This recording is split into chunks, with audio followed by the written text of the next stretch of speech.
The sound of dirt hitting the casket was supposed to be the worst of it, a final, brutal period at the end of the story of Mark Evans's life.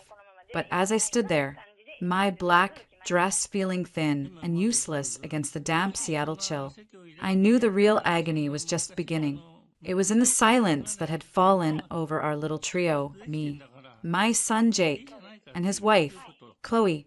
It was a silence that felt heavier and more ominous than the gray sky above Green Lake Cemetery.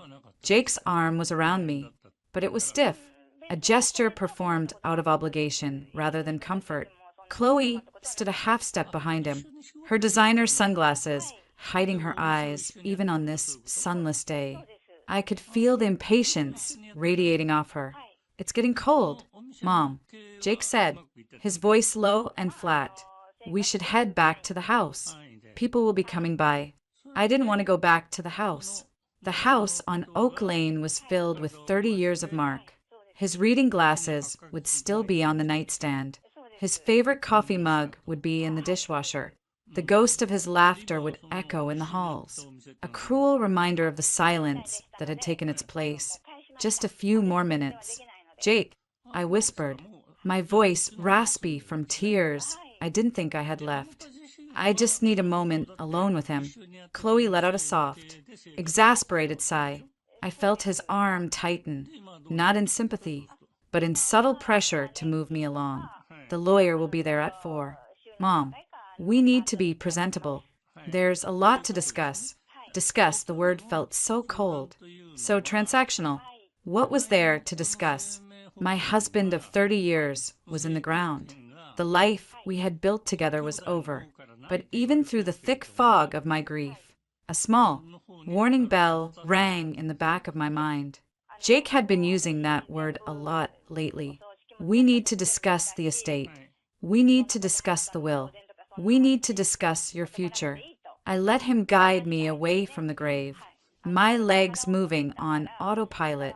The ride back to Queen, and was silent. The hum of the Tesla's engine, a stark contrast to the roaring emptiness in my chest. Chloe scrolled through her phone, her thumb flicking relentlessly across the screen. Jake stared straight ahead, his knuckles white on the steering wheel. The house was already filled with a low murmur of voices when we arrived. Neighbors, a few distant cousins, Mark's old golf buddies. They pressed plates of cold cuts and casseroles into my hands, their faces masks of pity. "I'm so sorry for your loss. Scarlett, he was a good man. Let us know if there's anything we can do." Their kindness was a blanket I wanted to shrug off. I wanted to scream that there was nothing anyone could do. Mark was gone. The architect of my life, the man who always knew what to do, was gone. He'd always been the strong one, the planner. I'd built my world around his. Now the center was gone, and I was spinning into the void. I found a quiet corner in the living room, clutching a glass of water I didn't want. I watched Jake work the room. He was only 26, but in his dark suit, he looked older, more severe. He accepted condolences with a grim nod, but his eyes kept darting around, calculating. He caught my eye and gave me a tight, meaningless smile before turning back to Mr. Henderson from the bank. Chloe materialized beside me. "Scarlett, you look exhausted. Why don't you go lie down for a bit? Jake and I can handle the guests." It sounded like concern, but it felt like a dismissal.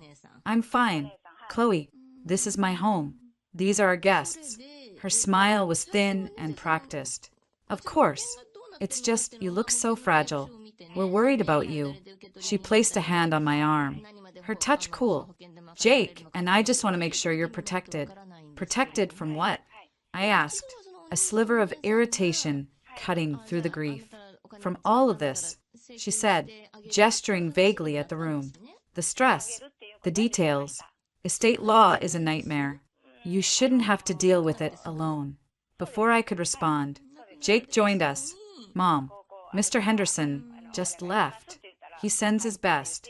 He lowered his voice. He also reminded me that the probate process needs to start ASAP to avoid complications. I felt a wave of dizziness. "Jake, can't this wait?" Your father, he's not even. It's better to be proactive, Jake said, his tone leaving no room for argument. It was a tone he'd inherited from his father, but on Mark, it had been reassuring. On Jake, it felt controlling.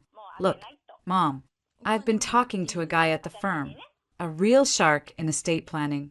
He drew up some papers for us, just some preliminary things. It'll make everything smoother. Papers? What kind of papers? Just to consolidate things. Chloe interjected smoothly. To make sure the assets are managed properly while the will is being processed. It's standard procedure. It protects you. The words swirled around me. Consolidate. Assets. Managed. Protects. They were words from Mark's world. The world of business and finance that I had happily let him navigate. I was an artist. I dealt in colors and emotions, not probate and asset management. I don't understand, I said, my voice small. Your father had a will, a very clear one. Wills can be contested. Mom, Jake said, his voice dropping to a conspiratorial whisper. Taxes can take a huge chunk. We need to be smart about this. For the family. For the family. He knew that was my weak spot. It had always been for the family. For Mark. For Jake. My whole adult life. What do you need me to do? I asked, the fight draining out of me. I was just so tired. Jake's expression softened into something that almost looked like relief. There's a home office set up in the den. Just need you to sign a few documents. It'll only take a minute. Then you can rest. I let him lead me into the den. Mark's sanctum. The smell of his old leather chair hit me like a physical blow. Jake went to the desk and picked up a small stack of papers. My vision blurred with unshed tears. I couldn't focus on the words. They were a jumble of legalese, power of attorney, living trust, title transfer. Jake, I can't read this right now. My head. You don't need to. Mom, he said, his voice gentle but insistent. He held out a pen. I've read it all. It's just to make me the temporary executor, so I can handle the bills, the mortgage, all the headaches. So you don't have to. It's what Dad would have wanted. For me to take care of you. He looked at me with his father's eyes, and in my shattered state, that was enough. The trust one had in my son was the one piece of my old life that hadn't crumbled yet. It felt like the only solid thing left to hold on to, with a hand that trembled only slightly. I took the pen. I didn't read a single word. I just flipped to the flag pages, the little yellow sticky notes, and I signed my name, Scarlett Marie Evans. Each signature felt like a surrender. When I was done, Jake gathered the papers, a genuine smile finally touching his lips. He leaned over and kissed my cheek. Thanks, Mom. It's all going to be okay now. I promise. You're safe. He walked out of the den, leaving me alone in Mark's chair. I felt a profound emptiness, but also a flicker of hope. Jake would take care of things. My son would take care of me. It was the natural order of things. I had no way of knowing that the sound of the pen scratching against paper, the sound of my own trust being weaponized against me, was the true sound of my husband's funeral, and the fall was only just beginning. The first month after Mark's funeral passed in a hazy, disjointed blur. The initial flood of casseroles and condolence cards slowed to a trickle, and the silence in the house on Oak Lane became a permanent resident. It was a heavy, profound silence, broken only by the hum of the refrigerator and the sound of my own breathing. I drifted from room to room like a ghost, touching the artifacts of my former life. A photo from our vacation in Tuscany, the ugly vase Jake made in third grade art class, the well-worn groove on Mark's side of the sofa. Jake and Chloe had become frequent, almost constant, presences. They'd started showing up for dinner unannounced, citing concern for me. We can't have you eating alone, Mom, Jake would say, but the meals felt strained. The conversation was brittle, revolving around practicalities. The property tax bill came. Jake mentioned one evening, pushing his food around his plate. Hefty. Good thing we got the paperwork sorted. I nodded absently. Your father always made sure there was money set aside for things like that. Chloe exchanged a quick, unreadable look with Jake. Still, she said, her voice sweet but with an edge. Cash flow can be tricky with a large, illiquid asset like this house. It's a good thing Jake is so on top of it. Something in her tone made me look up. What do you mean? Nothing for you to worry about. Scarlett, Chloe said, botting my haunt. It felt condescending. Jake's handling it. The shift was gradual, like the slow drop in temperature before a storm. It started with small things. Jake asked for the spare key, saying he needed to let in a plumber for me. Then, he began moving a few boxes into the guest room, saying their apartment building was being treated for pests. I was too wrapped in my grief to question it. Their presence, though uncomfortable, was at least a break from the crushing loneliness. The storm broke on a rainy Tuesday, exactly 5 weeks after we'd buried Mark. I was in the kitchen, trying to muster the energy to make a cup of tea, when Jake and Chloe walked in. They didn't have grocery bags or the casual air of visitors. They had a purposefulness about them that made my skin prickle.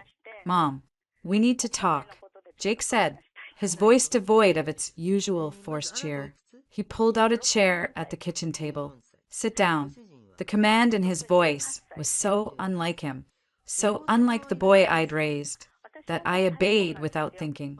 Chloe remained standing, arms crossed, a sentinel by the door. What is it, Jake? Is everything all right? That's what we need to discuss, he said, taking the seat opposite me. He placed a folder on the table. I recognized it. It was the one from the den. Chloe and I have been doing a lot of thinking about the future. Okay, I said, my heart beginning to thud a slow, dread-filled rhythm against my ribs. This house, he began, gesturing around the kitchen. It's too big for you, Mom. The upkeep, the memories, it's not healthy. You need a fresh start, something smaller, manageable. The words landed like physical blows. What are you talking about? This is my home. This is where I raised you, where all our memories of your father are. Exactly. Chloe chimed in, her voice crisp. Memories. And right now, they're an anchor, dragging you down. We think it's time to cut that anchor loose. For your own good. I stared at them, my mind reeling. For my own good? You're talking about selling my house? Jake had the decency to look uncomfortable, but his jaw was set. It's not just your house, Mom. Not anymore. He opened the folder and pulled out the documents I had signed. When you signed these papers, you transferred the title of the house into the Evans Family Trust. I'm the sole trustee. The air left my lungs. The what? Jake, you told me that was for paying bills. Temporary. It is temporary, he said, his voice gaining a steely confidence. Until we sell it. The trust structure protects the asset from excessive taxation and from poor decision-making.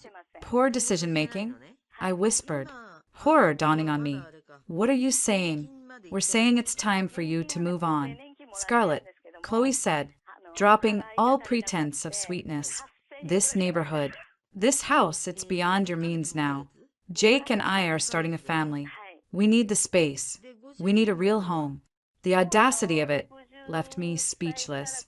I looked at my son, my only child, and saw a stranger, a cold, calculating stranger. You're kicking me out? Of my own home? No one is kicking you out, Jake said, but the words were hollow.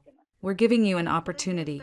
We'll help you find a nice studio apartment, a place you can afford on whatever little income you have from your paintings. Tears were streaming down my face now, hot and furious. You lied to me. You tricked me when I was grieving. How could you do this? I'm your mother. Jake's face hardened. And I'm trying to be a good son, a responsible son. You're living in the past. Mom, you're a mess. Crying all the time. You can't function. What kind of life is that? Hanging onto a house you can't manage out of some sentimental attachment? It's called a home. Jake, It's all I have left. It's a liability. He shot back, slamming his hand on the table. And it's mine, legally. The papers you signed are ironclad. So, we can do this the easy way, or we can do it the hard way. Chloe stepped forward. The hard way would involve us formally evicting you. We'd rather not have that kind of scene in this neighborhood. It's so undignified. For you, I felt the world tilt on its axis. This wasn't happening. This was a nightmare. I looked from my son's resolute face to my daughter-in-law's smug one. The trust one had placed in him, the very foundation of my life, had been a trap. Get out, I said, my voice trembling with a rage I didn't know I possessed. Jake sighed, as if I were a petulant child. Mom, be reasonable. Get out, I screamed, standing up so fast the chair screeched backwards. Get out of my house. Jake stood up, his eyes cold. It's not your house anymore. Mom, it's mine, but fine. We'll go. We'll give you until the end of the week. 1 week to pack your personal things. After that, we'll be changing the locks. He took Chloe's arm, and they walked out of the kitchen. I heard the front door open and close. The sound was as final as the dirt hitting Mark's casket. I stood there, alone in the kitchen I had painted myself, at the table where we'd shared thousands of meals. And I realized I was already homeless.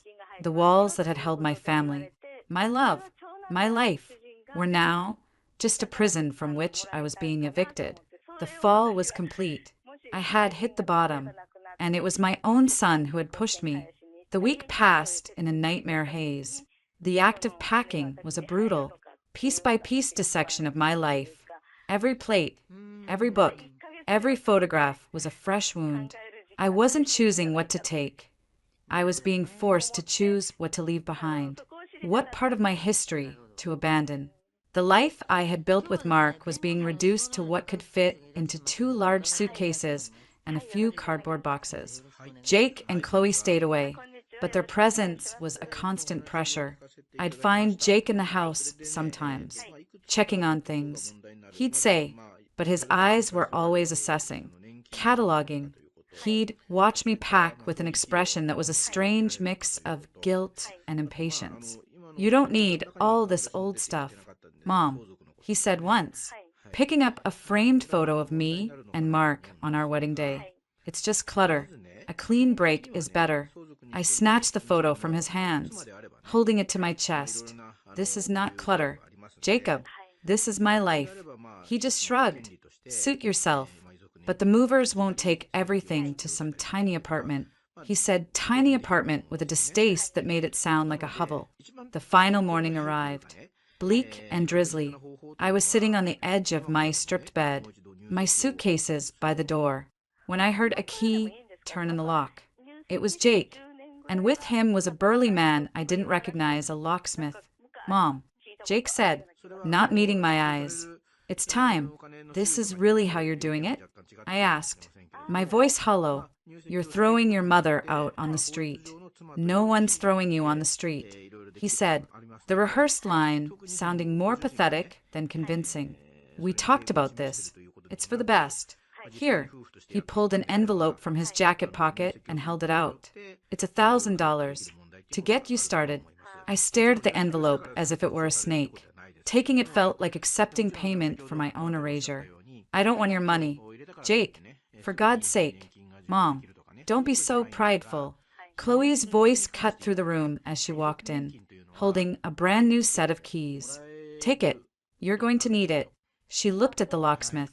You can start on the front door. We'll want all the locks changed by this afternoon. The finality of it, the sound of the power drill whirring in my own home, shattered whatever was left of my composure. I stood up, my legs shaky, and walked past them without another word. I didn't look back. I couldn't.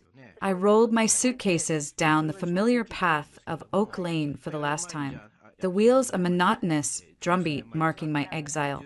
I spent the first day in a cheap motel room on the outskirts of the city, the $1,000 envelope burning a hole in my purse. I used some of the money, the humiliation a bitter taste in my mouth. But $1,000 wouldn't last long. Panic, cold and sharp, began to cut through the grief. What was I going to do? I was in my 50s. My resume was a decades-old relic, and my only marketable skill was a hobby that had never earned more than pocket money. The next few days were a descent into a new kind of hell. The motel money ran out. I moved my suitcases to a bus station locker and started walking. I spent my days in public libraries, trying to search job listings on their computers. But entry-level positions wanted young, energetic people. My nights were spent in a terrifying game of musical chairs, moving from one 24-hour diner to another, nursing a single cup of coffee for hours, trying to be invisible until the waitstaff's suspicious eyes forced me back out into the cold. One afternoon, exhausted and hungry, I found myself in a small, grimy city park. I sank onto a damp bench, the weight of my situation finally crushing me. The tears came then, silent and hopeless. This was it. This was where it ended, not with a dramatic tragedy, but with a slow, degrading fade into nothingness. As I sat there, a gust of wind blew a discarded Free Community newspaper against my legs. I picked it up, about to toss it in a nearby trash can, when a strange compulsion made me flip through the pages. It was filled with ads for garage sales, used cars, and local services. My eyes, blurred with tears, scanned the columns without much hope, and then I saw it, tucked between an ad for a lost dog and a lawn mowing service. It was a small, boxed advertisement, the font slightly crooked as if it had been hand-typed. Live-in mother figure wanted. It began. The oddity of the phrase made me pause, seeking a kind, patient woman for a grieving household. Room and board provided. No romance. Discretion assured. Inquire at the Hawthorne residence. 14 Maple Street. I read it again and again. Live-in mother figure. Grieving household. Room and board provided. IT sounded too good to be true. It sounded bizarre, even sinister. What kind of person placed an ad like this? My mind, fueled by a lifetime of caution and the recent, brutal lesson in trust, conjured up images of horror movies and true crime documentaries. This is how people disappeared. A voice in my head warned, "You'll end up locked in a basement." But then I looked around, at the gray sky, at the hard bench, at the 2 suitcases that contained my entire life. The cold was seeping into my bones. I had no money for another night in the motel. I had nowhere to go. The fear of the unknown in that ad began to war with the certain, grim reality of my current situation. The unknown, no matter how frightening, at least offered a variable. My present offered only a steady decline. Desperation is a powerful motivator. It strips away pride and overcautiousness. What did I have left to lose? My dignity was already gone, trampled by my own son. My safety was a joke when I was sleeping in bus stations. With a resolve that felt foreign and brittle, I stood up. I found a public restroom, did my best to wash my face and make myself look presentable, or at least not like a homeless woman, which is exactly what I was. I used the last of my change to take a bus across town, following the map in my mind towards Maple Street.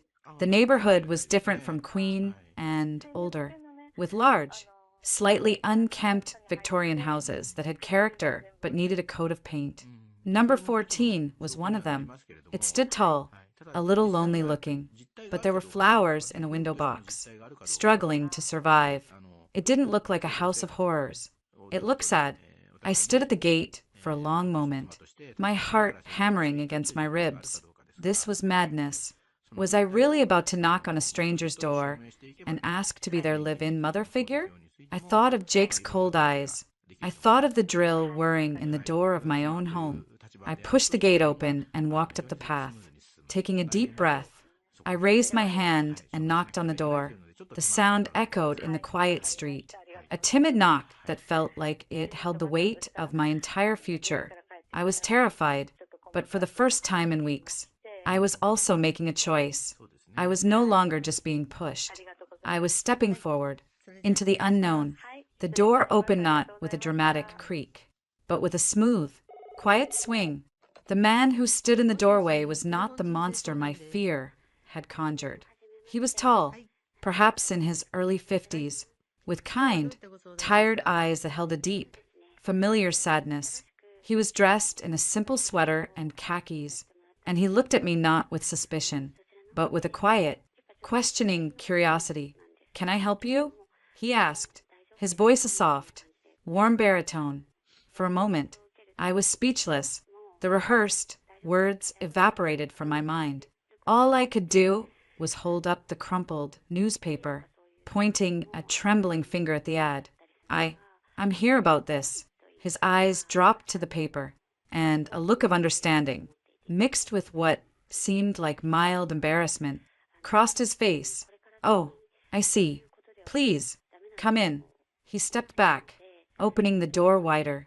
I hesitated for a second, my street-honed caution screaming at me.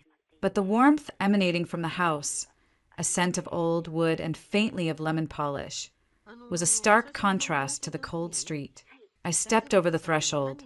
The foyer was spacious, cluttered with the evidence of a life recently disrupted. A single man's coat on the rack, a stack of unopened mail on a side table, a fine layer of dust on the wainscoting. It felt lived in, but barely. "I'm Liam Hawthorne," the man said, closing the door. "And you are Scarlett Evans." The sound of my own name felt strange, formal. "It's nice to meet you, Scarlett. Why don't we talk in the kitchen? It's the warmest room in the house." He led me down a hallway, and I followed, my suitcase, wheels rumbling on the hardwood floors. The kitchen was, as promised, warm and bright. It was a cook's kitchen, or it had been, once. Now it had an air of neglect. "Can I get you some coffee?" "Tea?" Liam asked, moving towards a modern coffee maker that looked out of place among the older cabinets. "Tea would be lovely. Thank you," I said, my manners returning automatically. I took a seat at a large, scarred wooden table, its surface telling stories of family meals and homework projects. As he busied himself with the kettle, the silence stretched, becoming awkward. I knew I had to say something, explain my presence. The ad, it was unusual. Liam let out a short, humorless laugh. "That's one word for it. I apologize for that. My son, Brandon, he's well. He's angry. He found the ads people usually place for nannies, housekeepers, too impersonal. He said it on a night when he was particularly expressive. I think he meant it as a joke, a bitter one. But the more I thought about it, the more it seemed to fit what we actually need." He brought 2 mugs to the table and sat opposite me.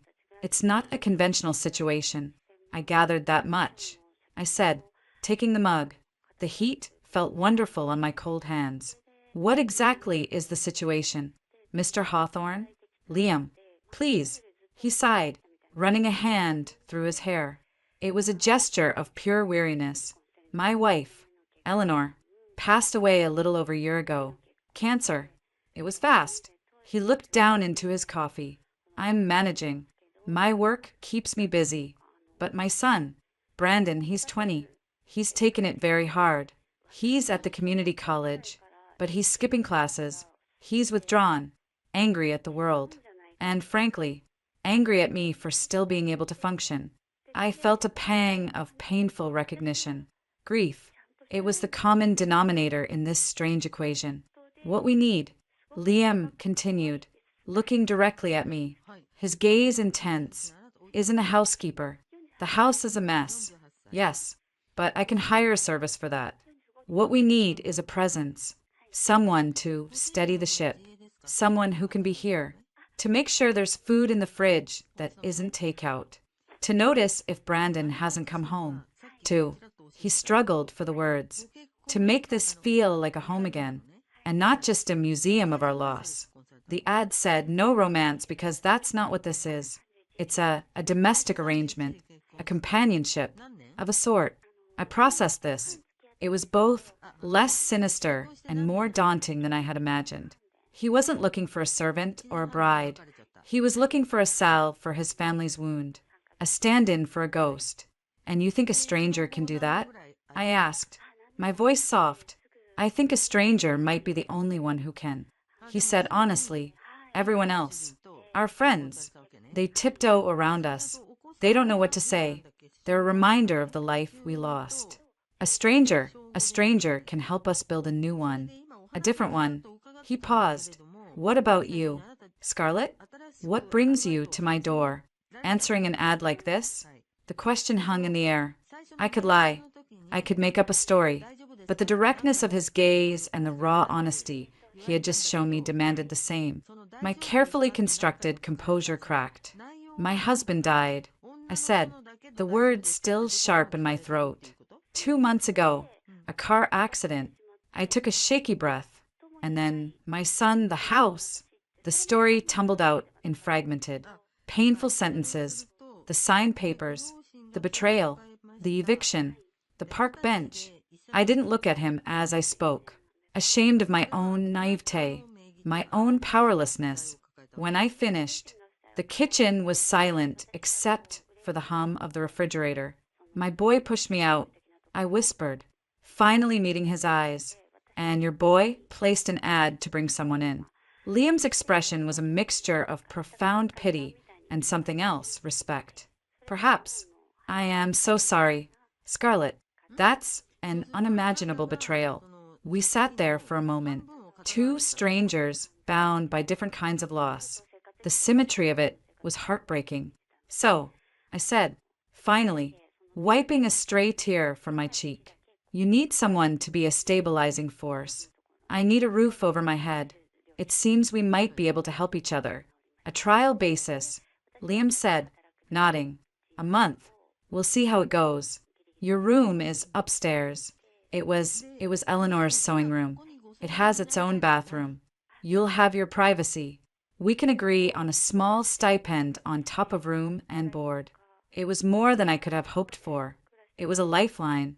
Just then, the front door slammed open with such force that the pictures on the wall rattled. Heavy footsteps stormed down the hall. A moment later, a young man appeared in the kitchen doorway. He was tall and lanky, with Liam's features but twisted into a permanent scowl. His eyes, the same shade as his father's, were blazing with hostility. This was Brandon. His gaze swept over me, taking in my suitcases, my worn-out appearance, and his lip curled. So, he said, his voice dripping with sarcasm, you must be the desperate one. Brandon. Liam's voice was sharp, full of warning. What? Brandon shot back, not taking his eyes off me. Let me guess. You answered the mom wanted ad. Saw a free ride. Well, let me save you some trouble. There's no inheritance here. No money.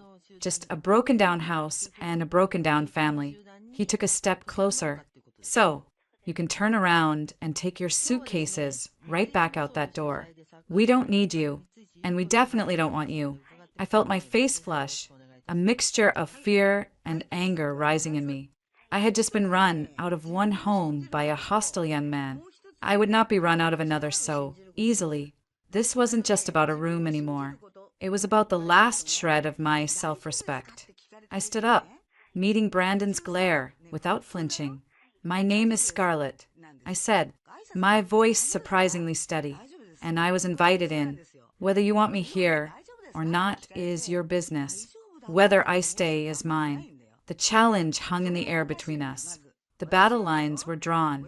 The trial had begun. The first week at the Hawthorne residence was a Cold War fought across a battlefield of domestic details. Brandon made his position clear through a campaign of passive aggression and outright hostility.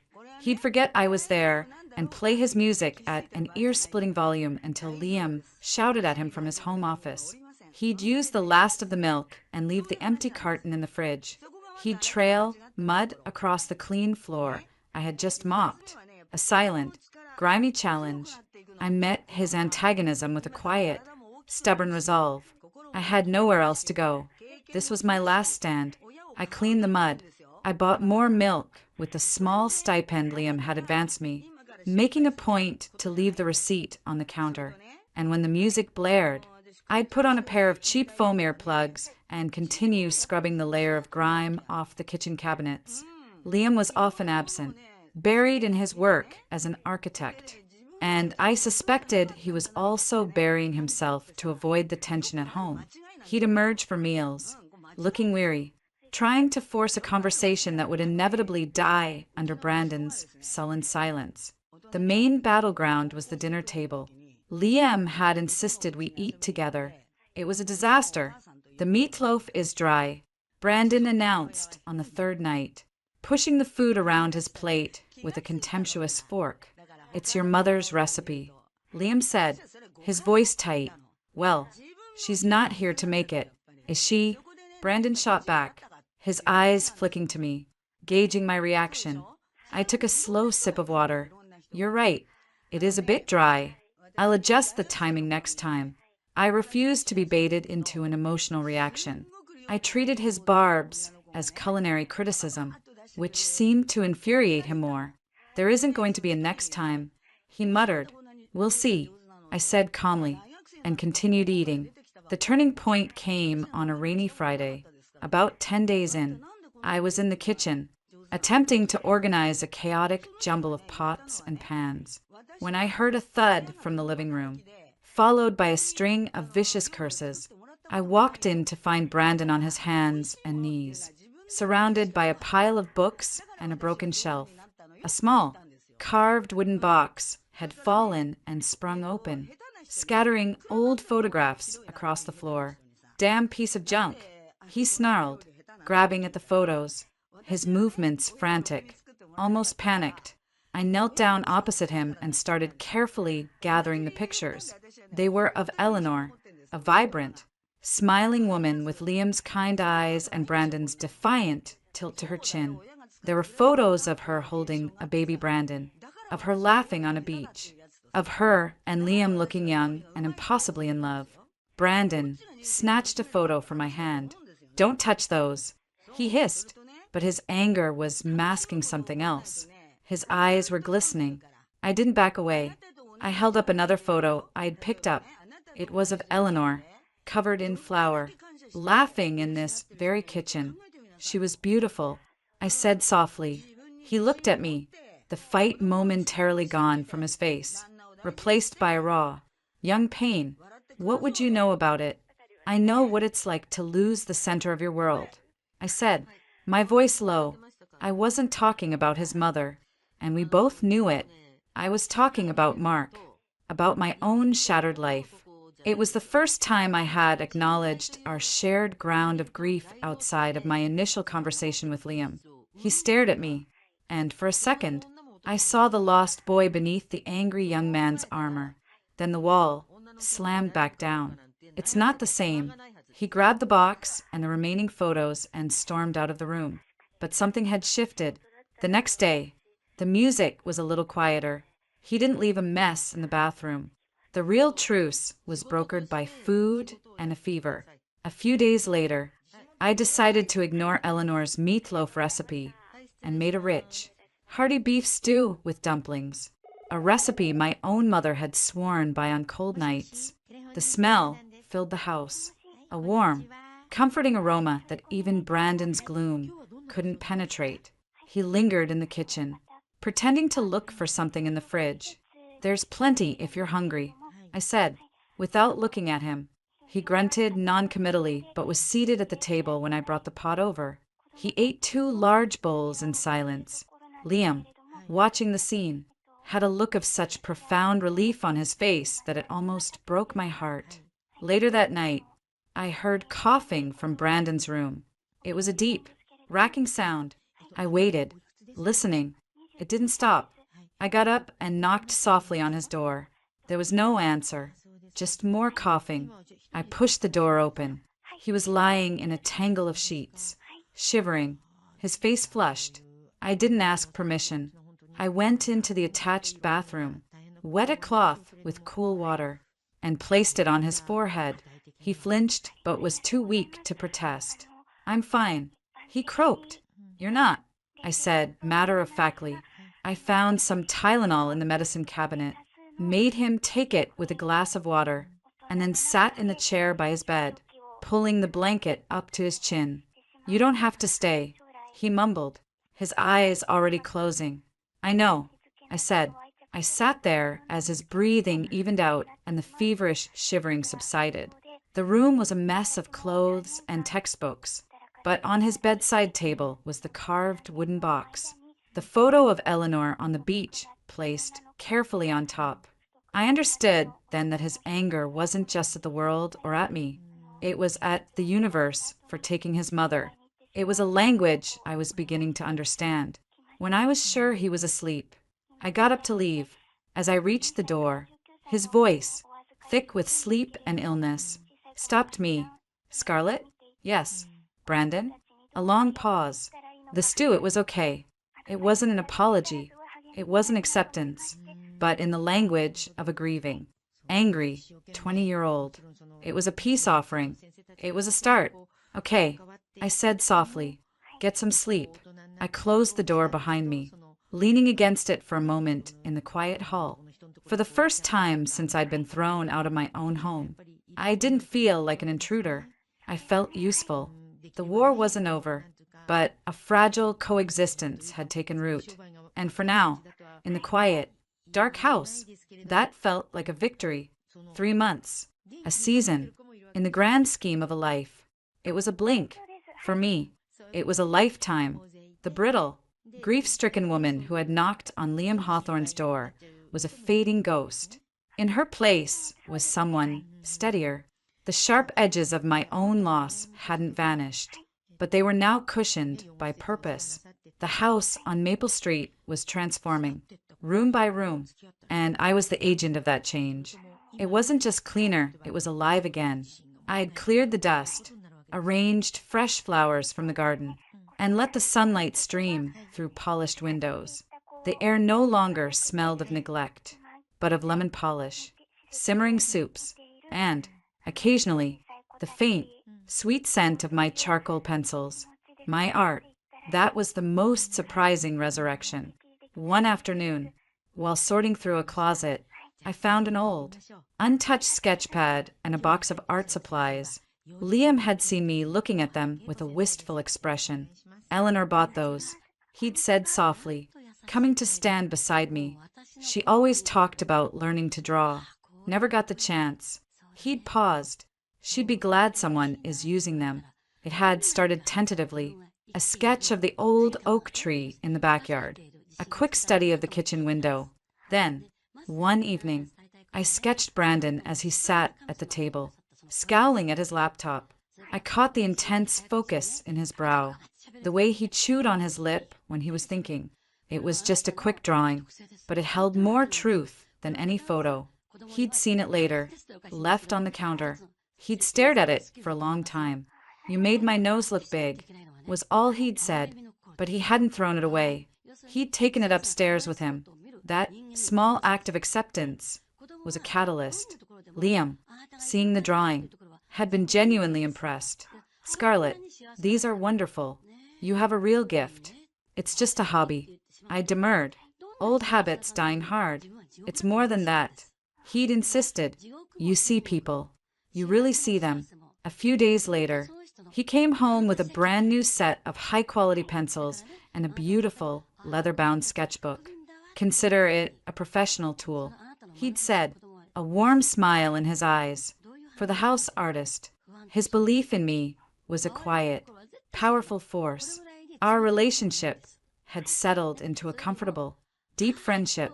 Evenings often found us sitting in the living room after Brandon had retreated to his cave. Liam would work on his architectural plans, and I would sketch. We'd talk, not just about the day-to-day, but about books, about politics, about our lives before. We spoke of Mark and Eleanor not as forbidden, painful subjects, but as the people we had loved and lost. It was a partnership built on mutual respect and a shared understanding of fracture. Brandon, meanwhile, was a work in progress, but the progress was undeniable. The angry outbursts had become rare. He was still moody and prone to sarcasm, but it had lost its venom. He now grumbled before taking out the trash, instead of leaving it for me to trip over. He'd even started asking, in his own gruff way, about my day. "What's that smell?" He'd ask, hovering in the kitchen doorway. "Chicken pot pie." I'd answer, "Is it from a box?" "No, Brandon, it's not from a box." Smells all right." This, from him, was a rave review. The real shift happened around his classes. He'd been failing one of his courses, and the pressure was mounting. One night, I found him in the kitchen at 2 a.m., head in his hands, surrounded by textbooks. "I can't do this," he muttered, not even looking up as I approached. "It's pointless. All of it." I didn't offer empty platitudes. Instead, I made 2 mugs of hot chocolate, the way my mother used to make it, with real milk and a pinch of cinnamon. I set one down beside him. "What's the subject?" "Psychology. It's a bunch of useless theories." I pulled out a chair and sat. "Read me the theory." He looked at me like I'd grown a second head. "What? The one you're stuck on. Read it to me." Sometimes saying it out loud helps. He sighed, a long, suffering sound. But he opened the book and started reading a dense paragraph about cognitive behavioral therapy. I listened, asking a question here and there, not because I understood it all, but to make him explain it. Slowly, as he talked, his frustration began to morph into focus. He was explaining it to me, and in explaining it, he started to understand it himself. We sat there for an hour, him talking, me listening and sipping my hot chocolate. When he finally closed the book, some of the tension had left his shoulders. "Thanks, Scar," he said, the nickname slipping out so naturally it took us both by surprise. There was a brief, awkward silence. Then he quickly added, "For the hot chocolate, anytime." "Brandon," I said, my heart swelling with a feeling I hadn't felt in so long. It was a maternal pride, fierce and protective. This angry young man was letting me in, crack by crack. Later, as I got up to go back to bed, he stopped me. "Hey, Scarlett?" "Yes?" He didn't look at me, staring intently at his mug. "You didn't have to do that. Stay up." "I know," I said simply. He finally met my gaze and gave me a small, almost imperceptible nod. It was all the gratitude I needed. Walking up the stairs, I realized with a jolt that I was happy. Not the performative happiness of my old life, but a deep, hard-won contentment. I had a purpose. I had a home. I had, against all odds, found a family. The scars of Jake's betrayal were still there, but they were no longer open wounds. They were reminders of a battle I had survived. In this new life, on this solid ground, I was no longer Scarlett, the victim. I was Scarlett, the survivor, the artist, the anchor. I was, in every way that mattered, home. The stability I had found on Maple Street fostered a confidence I hadn't felt in years. Under Liam's gentle encouragement, my art had evolved from a private solace to a semi-professional pursuit. I'd created a small online portfolio and, to my stunned delight, had sold a few commissioned portraits. The earnings were modest, but they were mine. I had opened my own bank account, a simple act that felt like a declaration of independence. It was this newfound sense of self that led me to downtown Seattle one crisp afternoon, tasked with a special mission by Liam. Brandon's birthday was approaching, and Liam, hopeless at choosing gifts, had enlisted my help. "He needs a new wallet," Liam had said, pressing a credit card into my hand. "His is falling apart, but for God's sake, Scarlett, don't get him some boring black leather thing. Find something with character. You understand him." The weight of the trust he placed in me was both thrilling and humbling. I spent a happy hour browsing specialty shops, finally settling on a beautiful, hand-tooled leather wallet from a small artisan. Pleased with my find, I decided to treat myself to a coffee before heading back. That's when I saw them, They were exiting a high-end baby store, their arms laden with glossy bags. Jake and Chloe. The sight was like a physical blow, freezing me mid-step. Time seemed to warp. Jake looked prosperous. His suit was sharper than any his father had ever owned. Chloe was radiant, her blonde hair perfectly styled, one hand resting possessively on a distinct, rounded belly. She was pregnant. A wave of nausea washed over me. A grandchild. I was going to be a grandmother. And the knowledge, which should have been joyous, was poisoned by the reality of my exile. They were building a life, a family, in the house they had stolen from me, with the money they had manipulated me out of. I instinctively turned away, hoping to melt into the crowd. But it was too late. Well, look what the cat dragged in. Chloe's voice, sharp and carrying, sliced through the ambient street noise. I turned slowly, forcing my face into a mask of calm neutrality. Jake, Chloe. Jake's expression was a complex cocktail of shock, guilt, and something else, disappointment. He looked me up and down, taking in my appearance. I was dressed simply but well, in a good coat I'd bought with my own earnings. I looked healthy, composed. I was not the broken, weeping woman he had evicted. "Mom," he said, the word sounding foreign on his tongue. "You look different."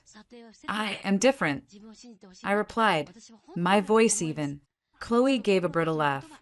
"I'll say, found yourself a sugar daddy to keep you in Kashmir. Scarlett, you clean up all right."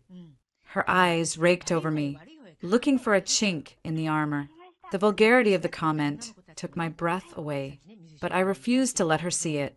"What I'm doing is none of your business." "Chloe." Jake seemed to recover some of his composure, stepping forward. The guilt on his face was quickly being replaced by a familiar, condescending arrogance. "Look, Mom, it's good to see you're on your feet, but this charade, whatever it is, can't last forever." He gestured vaguely at my shopping bag.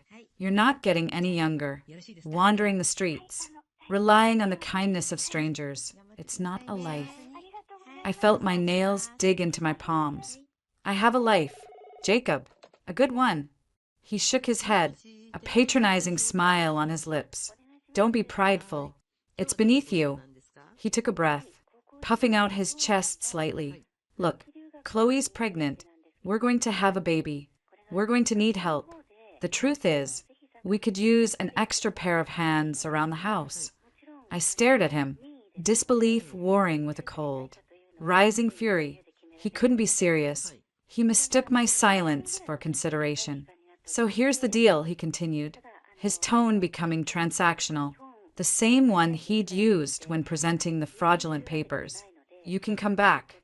You can have the old maid's quarters above the garage. It's small, but it's clean. In return, you'll help Chloe with the cooking, the cleaning, the baby when it comes. It's a roof over your head, a lot better than whatever this is." He waved a hand dismissively at my entire existence.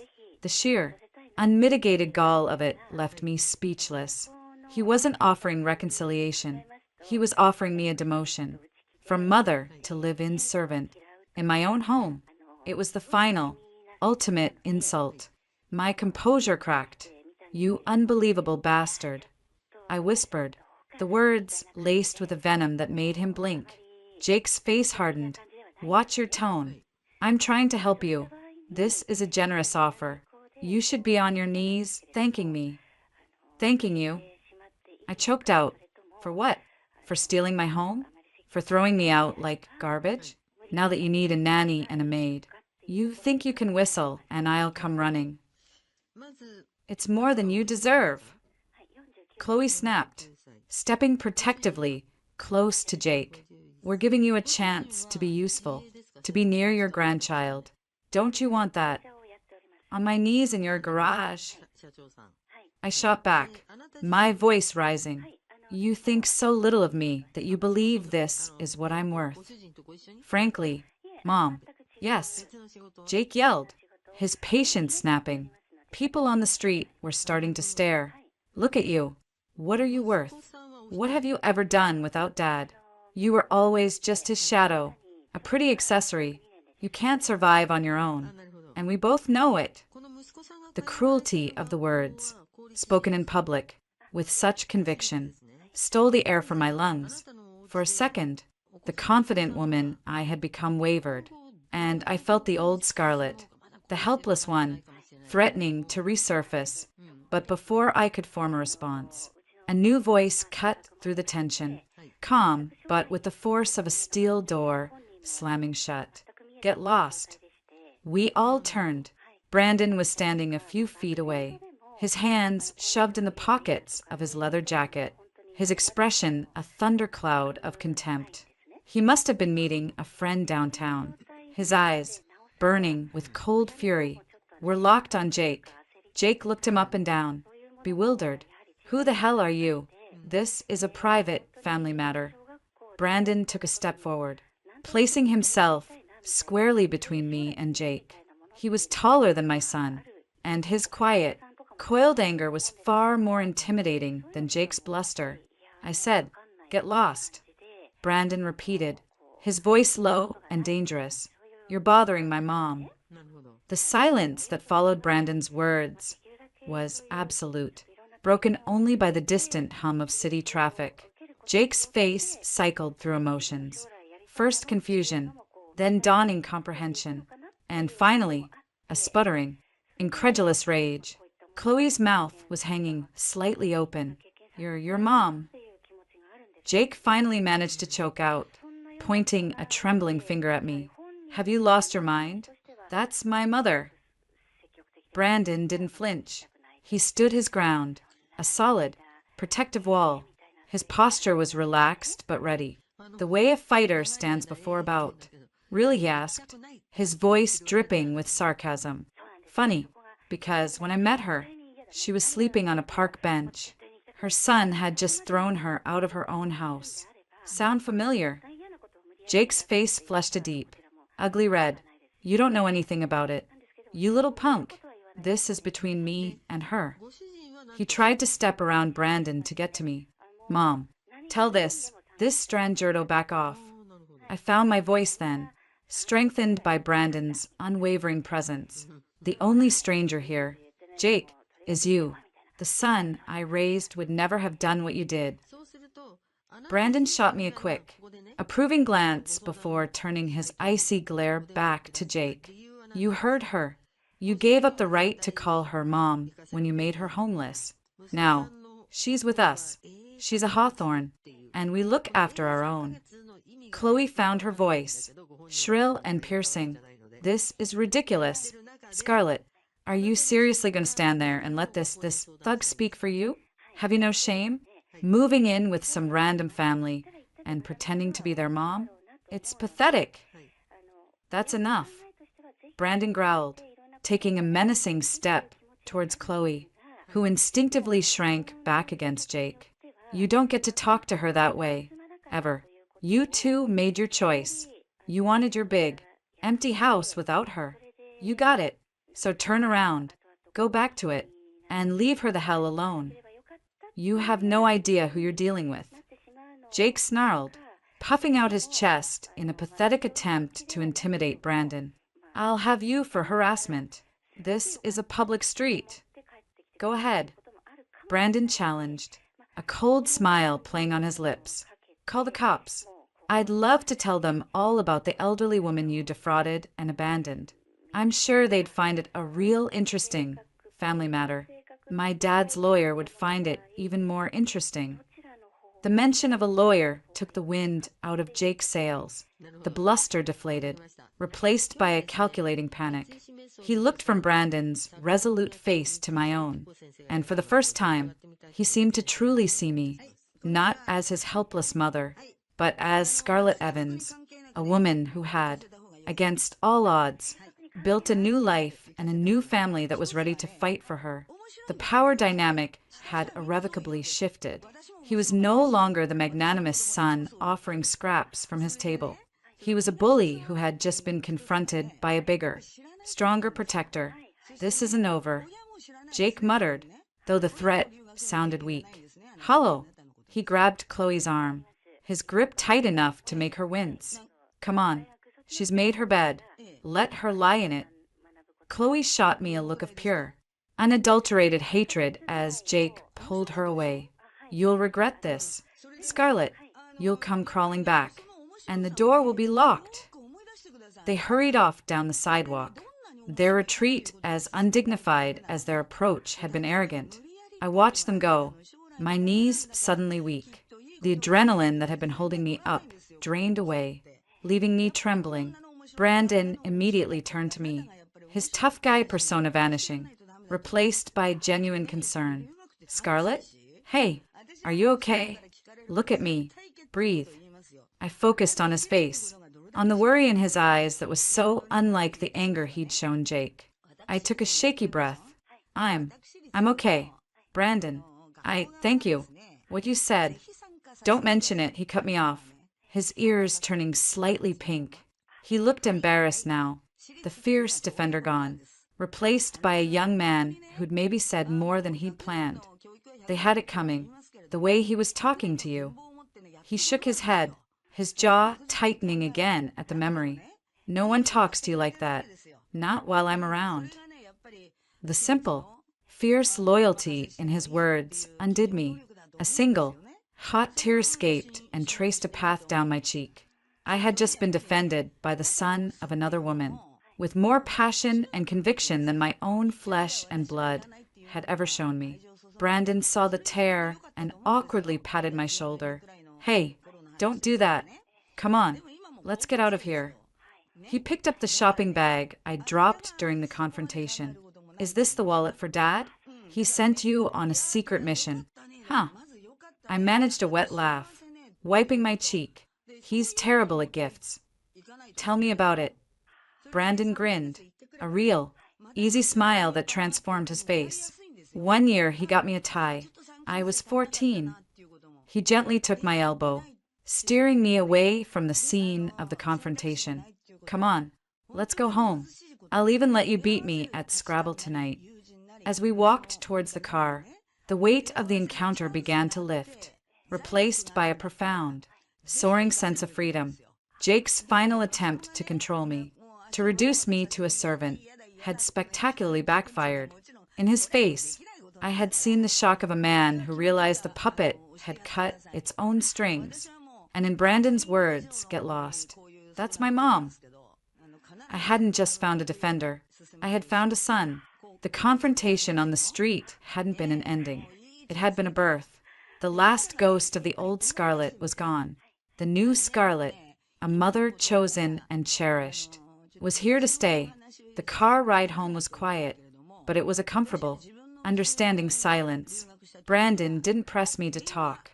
He just drove, occasionally tapping his fingers on the steering wheel to the beat of the classic rock station playing softly on the radio. He'd glance over at me every now and then, a question in his eyes, but he waited. When we pulled into the driveway of the house on Maple Street, the sight of the warm lights in the windows felt like a physical embrace. This was home, not a house earned through inheritance or marriage, but a home built on mutual need that had blossomed into respect and, I dared to hope, love. Liam was in the living room, blueprints spread across the coffee table. He looked up as we walked in, a smile ready on his face, but it faltered when he saw my expression. Everything all right? You two look like you've seen a ghost. Brandon let out a short, humorless laugh, something like that. He tossed the shopping bag to his father. Here, Scarlett did good.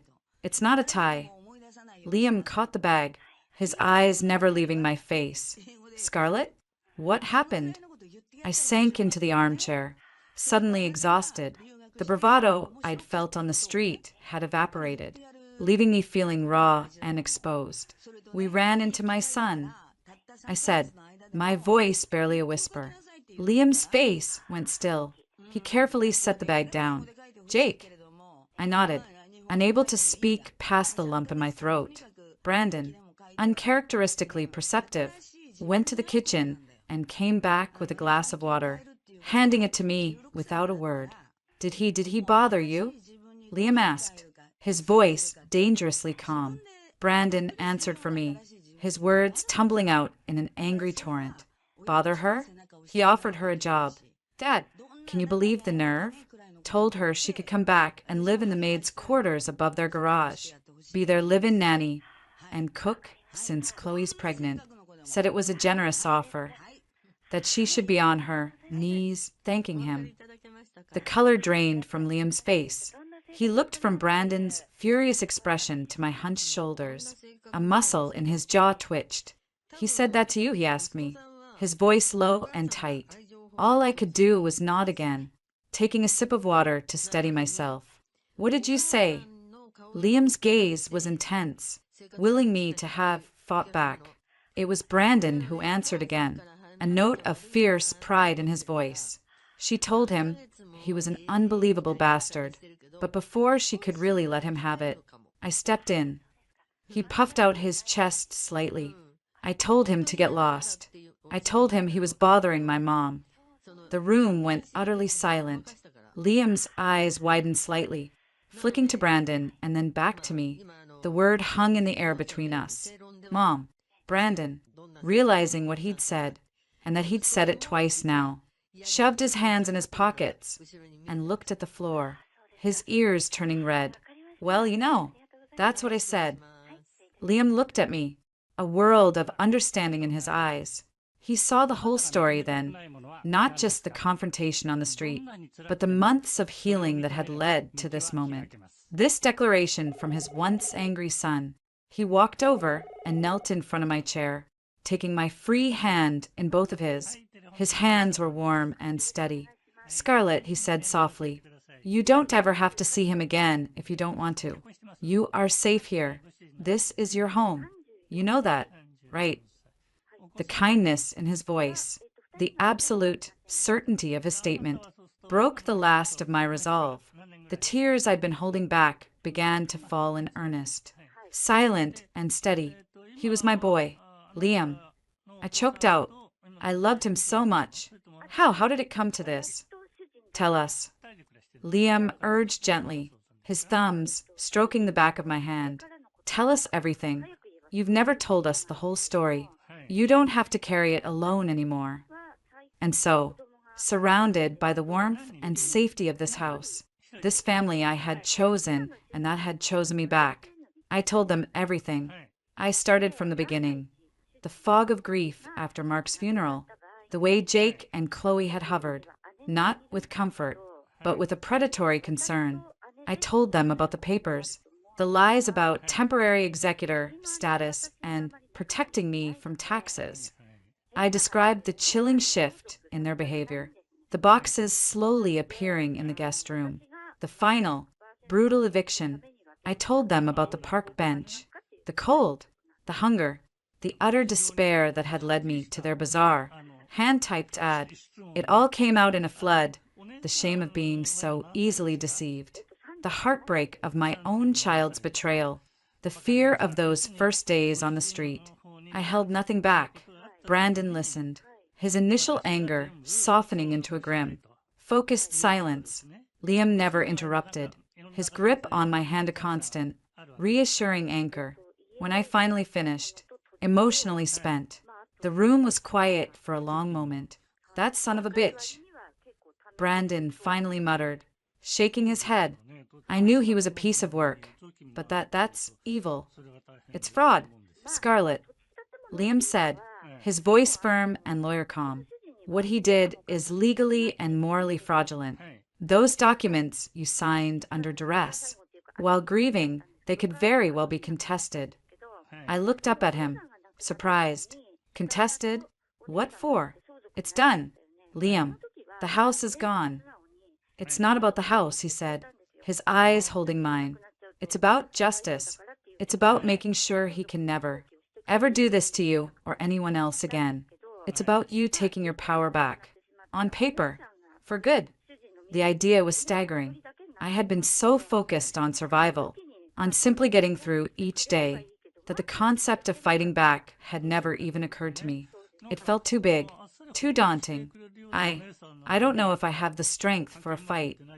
I admitted, you're not fighting alone. Brandon said, his voice firm. You've got us now. Right. Dad.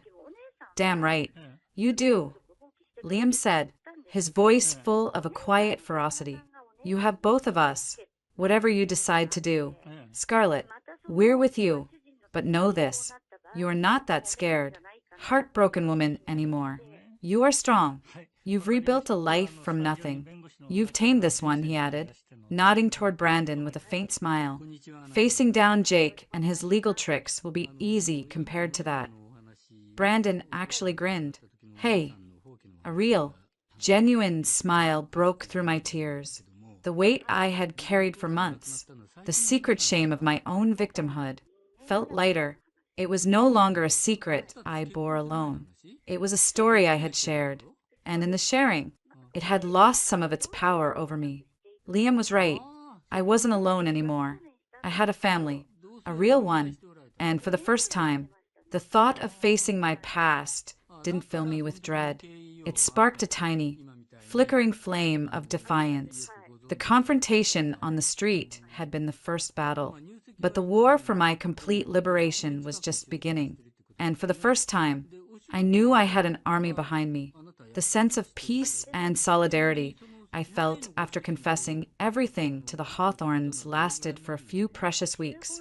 Liam, true to his word, arranged a preliminary consultation with his attorney, a sharp, no-nonsense woman named Susan Gray. We sat in her sleek, downtown office, and I relayed my story again, this time with dates, names, and as much detail as I could muster about the documents I'd signed. Susan listened intently, her fingers steepled. Based on what you've told me, Scarlett, you have a very strong case for undue influence and fraudulent misrepresentation.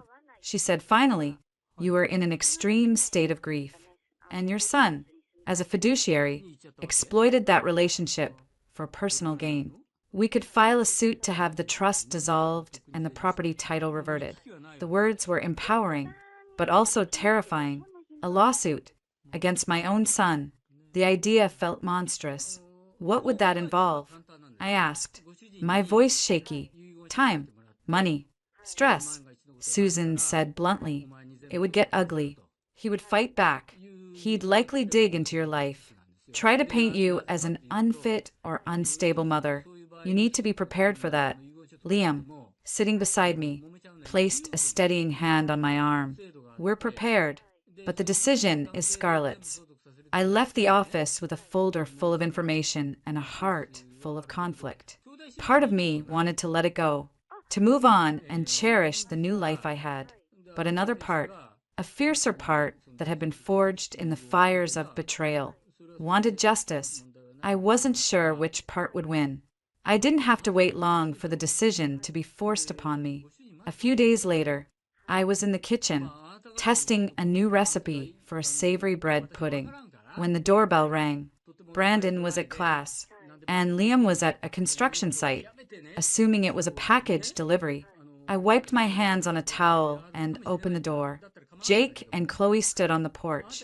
The sight of them sent a jolt of ice through my veins.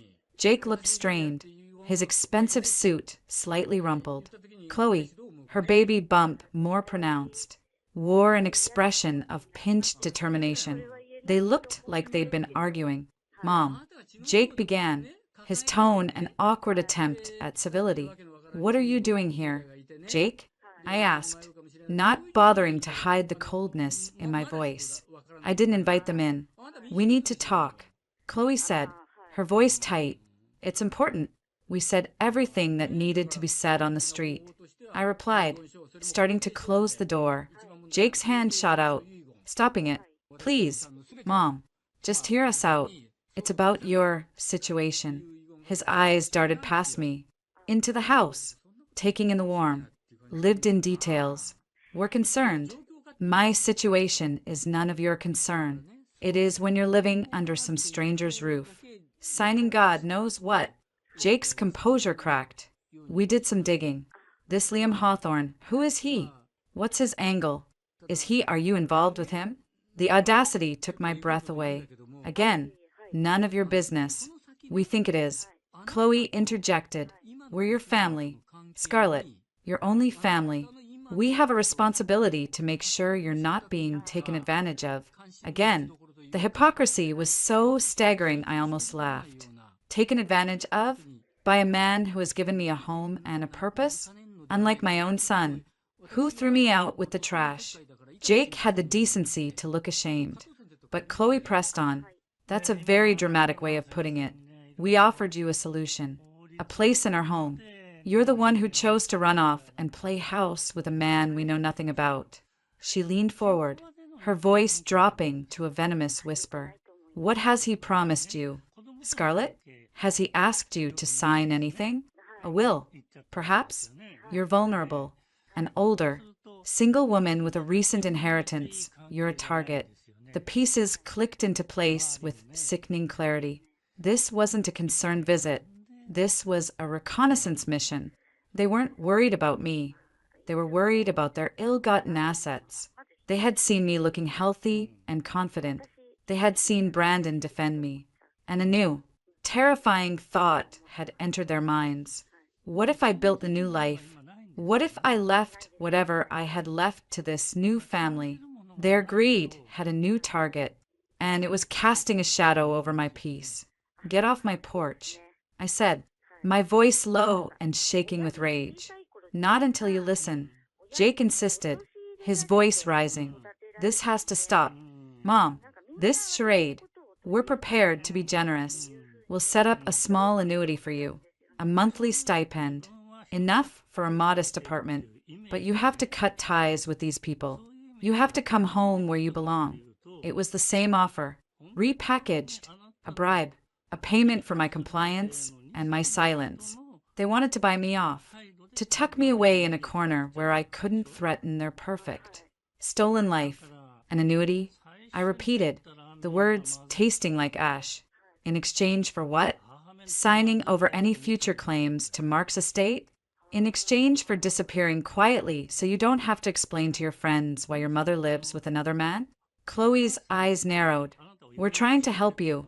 No, you're not. I shot back, my own voice rising to meet hers. You're trying to protect yourselves. You're afraid. You saw that I'm not broken. And you're afraid of what I might do. Well, you should be. The color drained from Jake's face. What is that supposed to mean? Just then, a familiar truck pulled into the driveway. Liam was home early. He got out, taking in the scene on the porch with a single, sweeping glance. His expression darkened instantly. He strode up the path, his presence immediately shifting the balance of power. Is there a problem here? He asked, his voice calm but with an undercurrent of steel. He came to stand beside me, a solid, reassuring presence. Jake drew himself up, trying to regain some authority. We're having a private conversation with our mother. You are trespassing and harassing a guest in my home. Liam corrected him, his tone icy. Scarlett has made it clear she wants nothing to do with you. I suggest you leave. Now, this doesn't concern you. Jake blustered. Everything that concerns Scarlett concerns me. Liam said, his voice dropping to a dangerous low. You've had your say. Now get off my property before I call the police and have you removed for trespassing. Chloe grabbed Jake's arm. Jake, let's go. This is pointless. She shot me a look of pure hatred. You'll regret this. When this man is done with you, and you have nowhere left to turn, don't come crawling back to us. Liam took a step forward, and Jake actually flinched. I believe you were leaving, Liam repeated, muttering curses. Jake allowed Chloe to pull him down the path and to their car. They sped off, leaving a cloud of angry tension in their wake. Liam turned to me, his face full of concern. Are you all right? What did they want? I took a deep, shuddering breath, leaning against the doorframe. The confrontation had left me trembling. They're not just greedy. Liam, I whispered, the full implication dawning on me. They're scared. They offered me money to leave you. They're terrified I'm going to fight back. Liam looked from my face to the retreating car, and a slow, determined smile spread across his lips. It wasn't a pleasant smile. It was the smile of a man who knew he held the winning hand. "Good," he said softly, putting his arm around me and guiding me inside. They should be. The attempted bribe on the porch was the final straw. It stripped away any lingering doubt or sentimentality I had about my son. The Jake I had raised was gone, replaced by a stranger whose moral compass was permanently broken, guided solely by greed and fear. Liam's quiet, resolute anger mirrored my own, but it was channeled into action. No more waiting. Scarlett, he'd said that evening, after Brandon had been filled in on the latest visit. Brandon's reaction was a predictable, furious outburst, but Liam remained calm. A general planning a siege. They've shown their hand. They're not just content with what they stole. They want to neutralize you completely. It's time we showed ours. Susan Gray, Liam's attorney, moved with swift, efficient purpose. A formal letter was drafted and sent by certified mail. It wasn't a lawsuit. Not yet. It was a shot across the bow. The letter outlined, in precise, unemotional legal language, the grounds for challenging the validity of the Evans family trust and the property transfer on the basis of undue influence, fraud, and breach of fiduciary duty. It demanded a full accounting of the estate and proposed a mediation to discuss the equitable reconveyance of assets. Attached was a list of documents we would require, a list designed to be as invasive and burdensome as possible. The response was not long in coming. A week later, a letter arrived from a law firm I'd never heard of, representing Jake and Chloe. It was full of bluster and indignation, denying all allegations and threatening countersuits for defamation and emotional distress. It was exactly the reaction Susan had predicted. They're scrambling. She told us during a follow-up meeting in her office. Their lawyer is a bulldog, but he's a hired gun. He doesn't have the facts on his side. They're trying to intimidate us into backing down. Will it work? I asked, my stomach a knot of nerves. Liam answered for her, his hand covering mine on the conference table. Not a chance. What followed was a tense, weeks-long stalemate of legal correspondence. But the real pressure point came from an unexpected direction. During one of our many conversations, I had mentioned to Liam, almost in passing, a comment Jake had made months before Mark's death. He'd been bragging about a can't-lose real estate investment, a new condo development, and how he'd used creative accounting from his own firm to secure the initial funding. It had made me uncomfortable at the time, but I dismissed it as Jake being Jake, boastful and cutting corners. Liam, however, had filed it away, using his extensive network of business contacts. He did some discreet digging. He discovered that the development was, in fact, on shaky ground, and that Jake's creative accounting might skirt dangerously close to fraud. Liam hadn't uncovered proof, but he had uncovered enough smoke to suggest a very real fire. He didn't threaten. He didn't need to. He simply instructed Susan to include a single, seemingly innocuous line in her next communication to Jake's lawyer. In the interest of a full and transparent discovery process, we will also be seeking all financial records pertaining to Mr. Evans's personal and business dealings related to the Northgate Vista development. The effect was instantaneous. The bluster from their side ceased. The threats evaporated. A phone call was requested. The call came on a rainy Thursday afternoon. Liam put it on speakerphone in his study. Susan, Liam, and I sat around the desk. On the other end was Jake's lawyer, a man named Mr. Davies, and, we soon learned, Jake himself. My clients are willing to discuss a resolution. Mr. Davies began, his tone markedly different, conciliatory, almost weary. A resolution is what we've been proposing, Susan replied coolly. The reconveyance of the Oak Lane property to our client. That's not on the table. Jake's voice cut in, sharp with panic. That's my house. It was your mother's house. Jacob, I said, speaking for the first time. My voice was steady. You stole it. There was a sharp intake of breath on the other end. He hadn't expected me to be on the call. This is a legal matter. Scarlett, Mr. Davies said quickly. It's a family matter that you turned into a legal one. Liam countered, his voice like granite. And we're prepared to take it as far as it needs to go. Through discovery, through depositions, through a very public trial, and through a separate inquiry into the Northgate Vista project with the appropriate state authorities. The silence on the other end was profound. We could practically hear Jake sweating. What is it you want? Mr. Davies asked, his voice tight. Susan laid it out.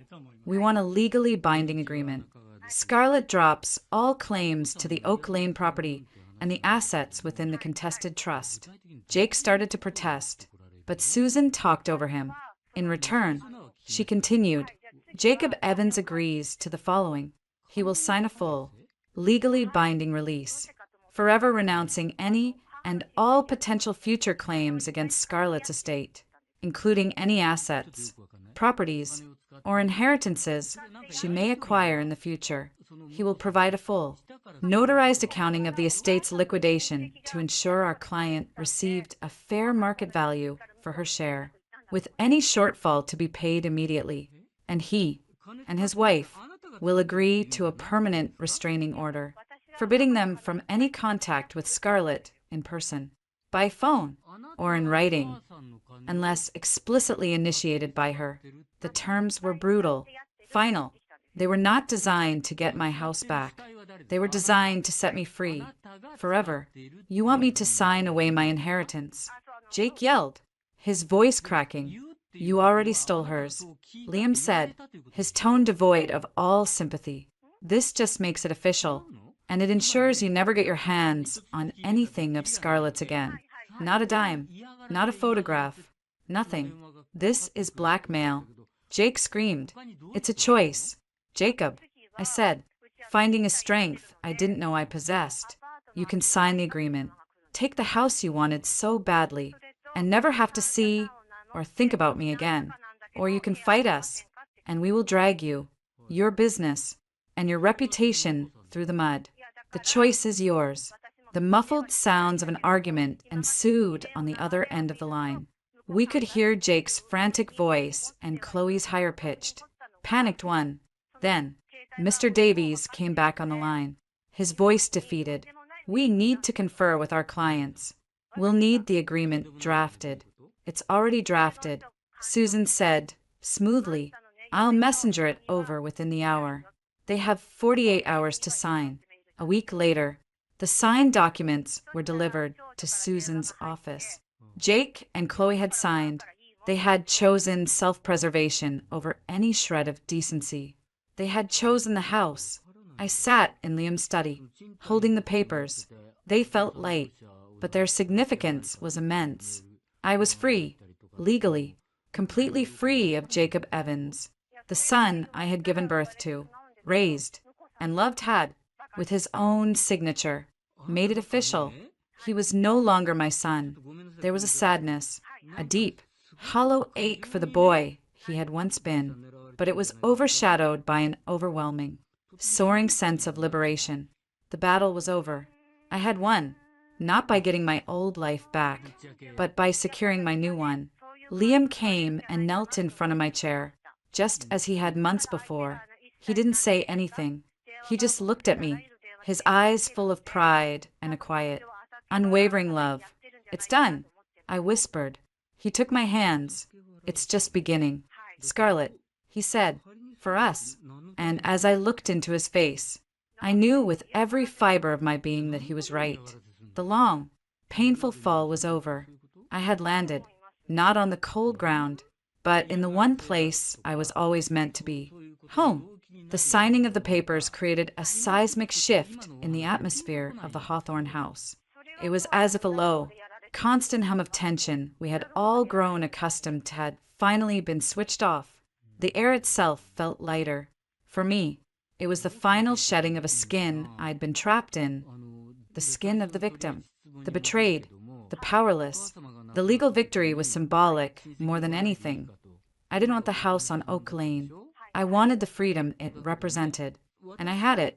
In the weeks that followed, Life on Maple Street settled into a new, profound rhythm. Brandon, freed from the ambient drama, threw himself into his studies with a focus that surprised even Liam. He'd started stopping by my makeshift studio, a sun-drenched corner of the living room, to critique my work in progress with a startlingly good eye. The shading's off on the left side. Scar, he'd say, squinting at a portrait I was doing of Liam. Makes his jaw look weird. It's called character. I'd retort, but I'd always adjust the shading. He was usually right. My art was no longer just a hobby, bolstered by the settlement from Jake, a surprisingly substantial sum that represented my share of the liquidated assets, which Liam insisted I accept. I invested in proper materials and turned the sunroom into a real studio. I started taking on more commissions, and through word of mouth, my little business began to thrive. I was Scarlett Evans, portrait artist.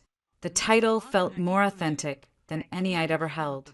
Liam and I, no longer tethered by the crisis that had brought us together, began to explore the quiet space that was left. Our friendship, built on a foundation of mutual rescue, deepened into something richer, more tender.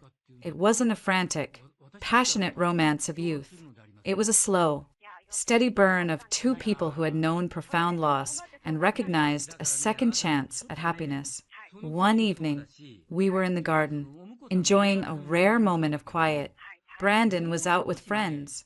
The setting sun cast a golden glow over the flower beds I had resurrected. You've brought this place back to life, Scarlett, Liam said, his hand finding mine on the wrought iron table. You've brought us back to life. I smiled, lacing my fingers through his. You gave me the ground to stand on. He was silent for a moment, watching me. I was thinking this arrangement of ours. It's a bit unconventional. I felt a flicker of nerves. It works, doesn't it? It does, he said, his gaze intense. But I find I want something a little more conventional. With you. He let go of my hand, reached into his pocket, and pulled out a small, velvet box. My heart stopped. Scarlett, he said, his voice thick with emotion. I don't want you to be my live-in companion anymore. I want you to be my wife. Will you marry me? Tears sprang to my eyes, but they were tears of pure, unadulterated joy. This wasn't a transaction or a desperate arrangement. This was a choice. His choice. My choice. Yes, I whispered, my voice cracking. Yes, Liam, 1,000 times. Yes, the wedding was small and perfect. We held it in the backyard, under the old oak tree. Brandon was the best man, grinning from ear to ear, looking more like the boy he was meant to be than the angry young man I'd first met. I wore a simple cream-colored dress. Liam cried. I cried. It was the happiest day of my life. A few months later, another miracle happened. A publisher, a friend of one of my clients, saw the series of illustrations I'd done about a resilient sparrow building a new nest. They were subtle, metaphorical images of my own journey, though I'd never explicitly said so. The publisher saw a universal story in them. They offered me a book deal. The day my author copies of A Sparrow's Song arrived, I held the beautifully bound book in my hands, tracing my name on the cover, Scarlett Hawthorne. I had not only found a new family, I had found my own voice. The culmination of it all was Thanksgiving. The house was filled with the smells of roasting turkey and pumpkin pie. Brandon was setting the table, complaining good-naturedly about how many forks Liam insisted on. Liam and I were a whirlwind in the kitchen, a well-practiced dance of basting and tasting. As we all sat down, Liam, Brandon, and I, a profound contentment settled over me. Liam reached for my hand and Brandon's. A blessing, he said. We bowed our heads. We are thankful for the food before us, the love between us, and the family we've chosen. Amen, Brandon said, and for the first time, I heard no trace of sarcasm, only gratitude. Later, as we ate, laughing and talking over each other, I looked around the table. This was my family, not defined by blood, but forged in fire, chosen in love, and built on the unshakable ground of mutual respect. I had lost a family based on obligation and taken for granted ties. I had gained one based on daily, conscious choice. I thought of Jake, of the grandchild I would never know. There was a pang of sadness, but it was distant, like an old scar. It no longer defined me. I had not just survived my fall, I had learned to fly. As the evening wound down, I stood at the kitchen window, looking out at the twinkling lights of the neighborhood. Liam came up behind me, wrapping his arms around my waist and resting his chin on my shoulder. "What are you thinking about? My love?" he murmured. I leaned back into his embrace, into the solid, wonderful reality of my life. "I'm thinking that home isn't a place you come from," I said softly. "It's a place you get to build." And I finally built mine. Outside, the world was dark and cold, but inside, in the warm, noisy, loving house on Maple Street, I was home.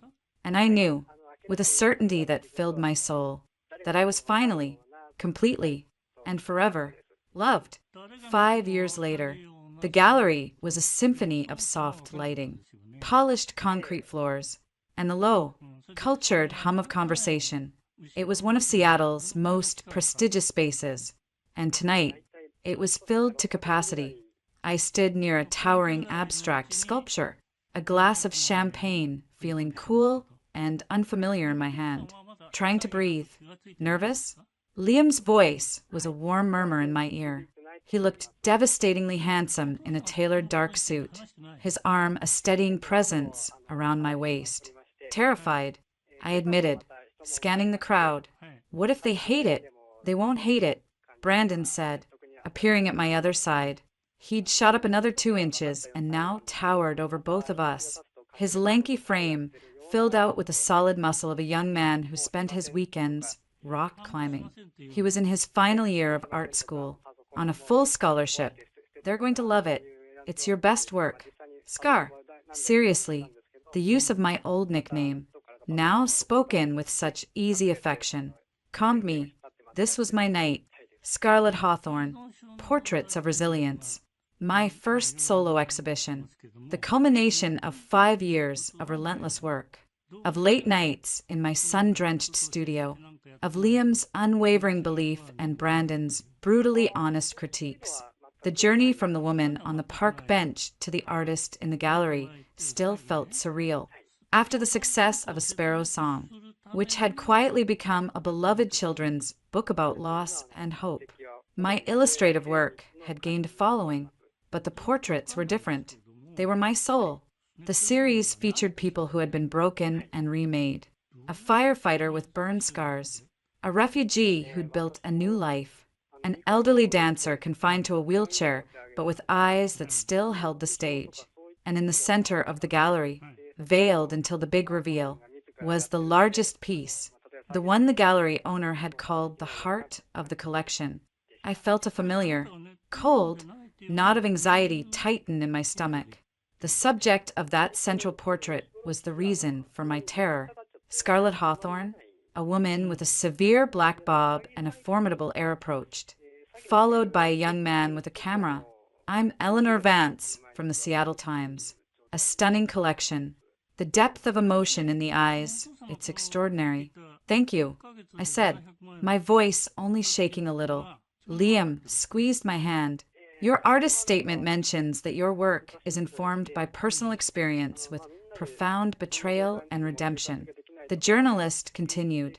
Her recorder now pointed at me. "Could you elaborate?" I took a breath. For years, my story had been a private thing, a wound I shared only with my family. But in preparing for this show, with Liam and Brandon's encouragement, I decided to own it, not as a victim, but as a testament to survival. I lost my first husband unexpectedly. I began, my gaze flicking to Liam, who gave me an encouraging nod. And in the depths of that grief, I was betrayed by someone I trusted implicitly. I lost my home, my security, everything. I saw the journalist's eyes widen slightly. This was more than the usual artist's boilerplate. I was, for a time, homeless. The word hung in the air, stark and powerful. The portraits in this show, I continued, feeling a strange strength settle over me, are about the resilience of the human spirit.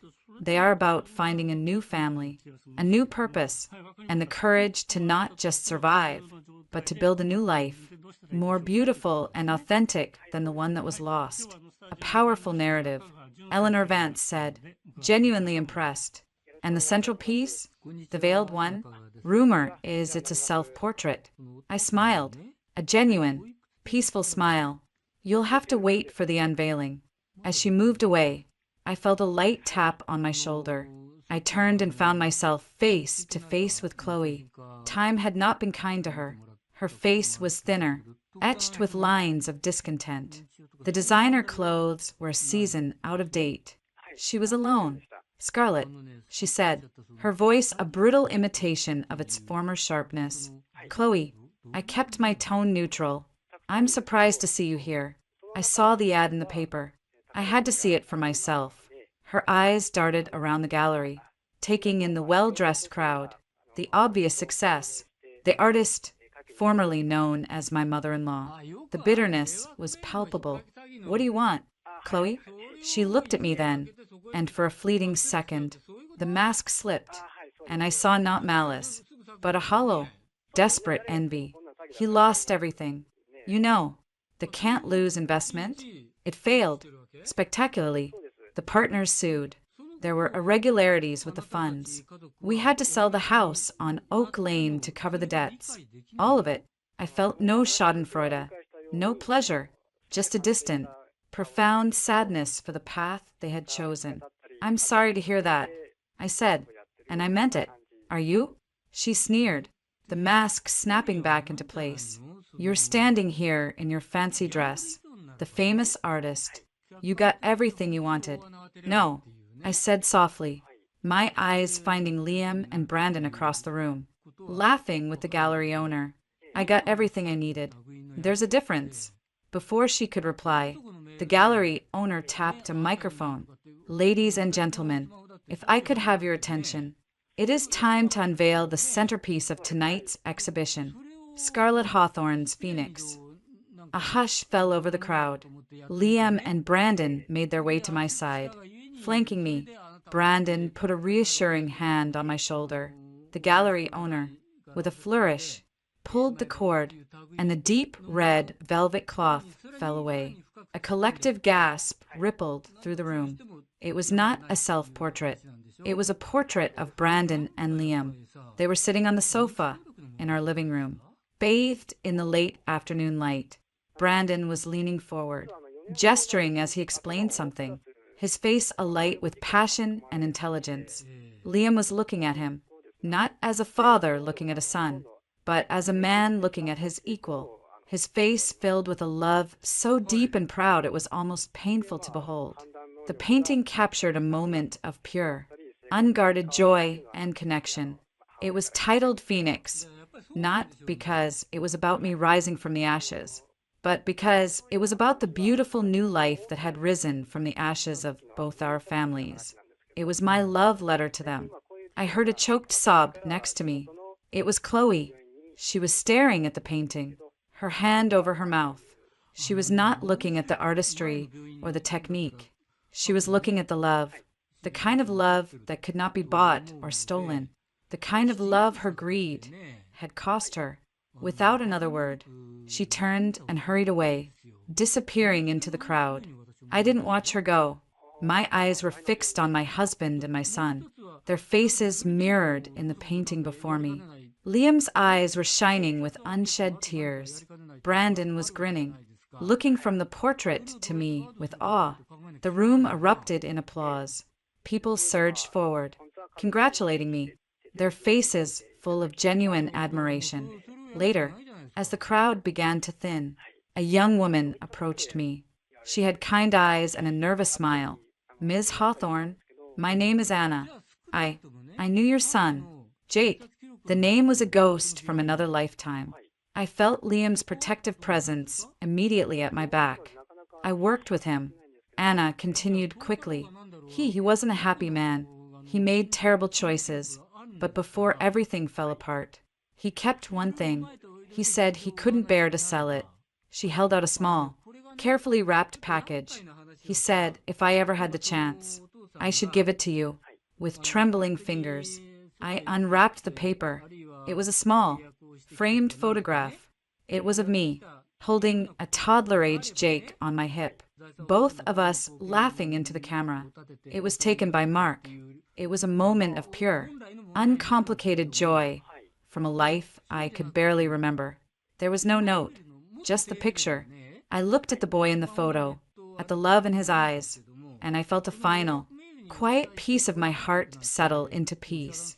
I had not gotten everything I wanted.